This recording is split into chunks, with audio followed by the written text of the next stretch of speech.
Hello everyone, you're on to Healthy Options with Maureen. Today we'll be making my version of the Nigerian stew. Why I call it my version, that I tried as much as possible to make it healthier. We know that whenever we are making Nigerian stew, we use loads of stock cube. I tried to go away with that. I introduced the spices we talked about last week, the cumin, the coriander spice, and condiments like the ginger garlic paste.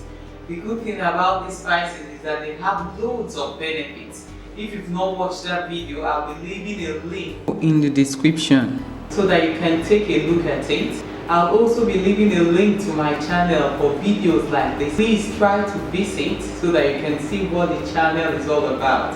If you've subscribed, please, I need you to turn on your notification buttons by visiting my channel. There is a bell right beside the subscribe button. Hit on that bell so that whenever new videos come up, you can always be notified. Come with me as we make this. I know you will like it. Thank you. So for my version of the Nigerian stew, we'll be needing some fresh tomato. In fact, a lot of it. I prefer to stay away from canned tomatoes because I believe the less processed food you have in your meals, the better. It's important to note that once you refrigerate tomatoes, it begins to lose its taste.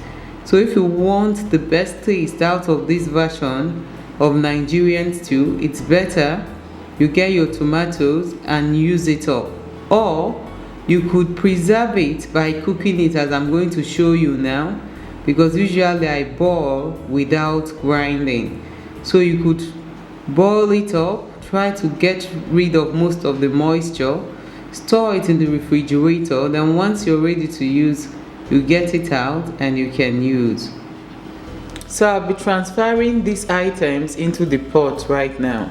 So we have our pot right here and we are going to transfer the tomatoes into the pot. Usually what I like to do is that using my hands, I like to squeeze out the juice from the first set of the tomato because you don't want to place a dry pot on heat. So I usually like to give the heat some juice to work on so that it does not start getting burnt at the base. So right now I already have enough fluid at the base of the pot to prevent it from getting burnt up once you place it on heat. So I'm going to transfer the remaining tomato directly into the pot this way. And then the next thing that goes in will be your onions. You don't have to worry about chopping it up. You can just cut it in big chunks. As you can see, I just cut mine into quarters because it will still wilt down as it cooks. Then your scotch bonnet pepper is going.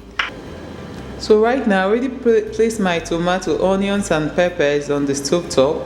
These are the first 3 ingredients you have to start working with when you're making your Nigerian stew. It's been about a few minutes since it started boiling and I just uncovered it now.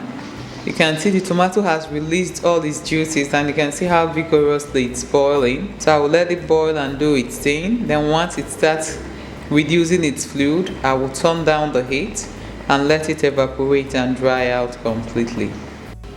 So one point worthy of note with this recipe is that you need time to be able to dry out the tomato, to be able to get it to the texture we are looking for. So we're in the final stage of cooking the tomato and you can see what it looks like now. It has completely dried out. I'm going to bring this down, let it cool a bit, then we'll proceed with our cooking. So these are the ingredients we'll be needing for our Nigerian stew. Of course, we need the tomato that has already been cooked down. We need some scotch bonnet peppers. We need some olive oil, or you could use any oil of your choice. Any vegetable oil will do as well. We need some onions cut into quarters. As you can see, we have onions in 2 places. We'll be adding them on at different times. So we need some onions cut into quarters. We need some sliced onions. We need some vegetable oil. We need some garlic, ginger garlic paste. If you don't know how to make ginger garlic paste, you can just click on it below the video and you'll find out how to. It's really easy and it's a time saver in the kitchen. We need some dry thyme, some salt, curry powder, cumin, coriander, some stock, and we need water to blend some of the onions and peppers with. So now we are going to comment. So the first thing we'll do is to place the oil on the pot and pour on the sliced onions. So I've placed my pot on heat for some time now, and I'll be pouring on my oil in it. So the oil goes in, and immediately the oil goes in, we'll be adding on the onions. While the onion slices cooks, blending the onion, peppers and garlic, and I'll be adding on just a bit of water into the blender. Your garlic goes into the blender, the peppers go in, and then your onions go in. I'll start blending now. I want a very smooth paste. I'm turning it out into a bowl. As you can see, we've gotten it to what we want it to be, and I'll be adding on this paste, the onions, the peppers and the garlic. They go in. I'll stir, and I'm going to keep cooking. Right now we are going to go blend our tomatoes. I'll be using some oil as my fluid instead of using water, because we don't want more water in the tomato as it is now. So I'll be adding on some oil into the blender. This will make it easy to blend, and then I'm going to scoop my tomato and add onto the blender.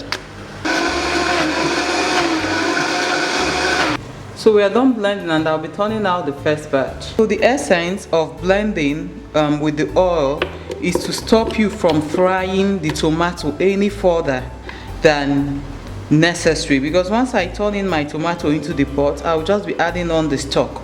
So I'll finish up blending, then I'll come back and show you what to do as we proceed. Remember, for each batch you add on a little bit of oil instead of water to blend with. Then you add on your tomato so it can make room for easy movement. So right now we are done blending the tomatoes. You can see how smooth and how thick it is. We'll be checking on the onions. I've been cooking this under low heat because I was trying to blend up the tomato to get it ready. If you take a look, you'll notice that the water has dried out and the oil has actually separated. So right now I'll be adding the spices, and they all go in at once. You stir fry for a few seconds, and then you add on your ginger garlic paste. So the ginger garlic paste goes in and you give it a good stir. It's important to know that once you add your spices and your ginger garlic paste, you stay close, because the last thing you want is burnt spices. It's going to make your food taste bitter.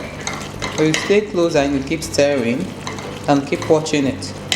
So if you take a close look, you'll notice that the oil is beginning to separate from the spice mixture.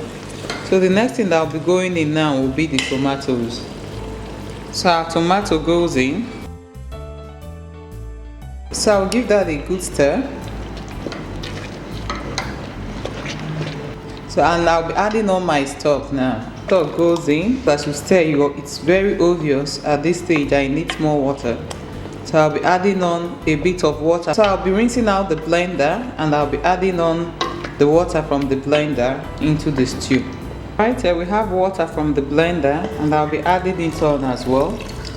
I'll give it a good stir. So the salt goes in.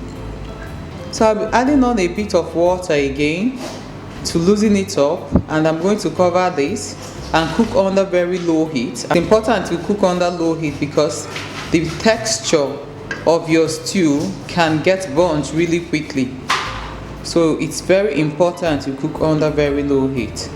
So I'm going to cover this up, and I'll come back and show you what it looks like by the time it's ready. So that's how you will know that your stew is ready. As you can see, the oil has separated from the tomato, unlike when we started cooking it the first time, and it's bubbling away. So I'll just give it a quick stir. You can see how beautiful it looks. So I'll serve this, and I'll come back and show you how I have it. So this is how I usually serve my Nigerian style stew with some grilled chicken and some basmati rice. I hope you give this a go and let us know what your take is on it.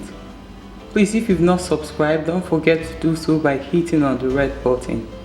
Thank you.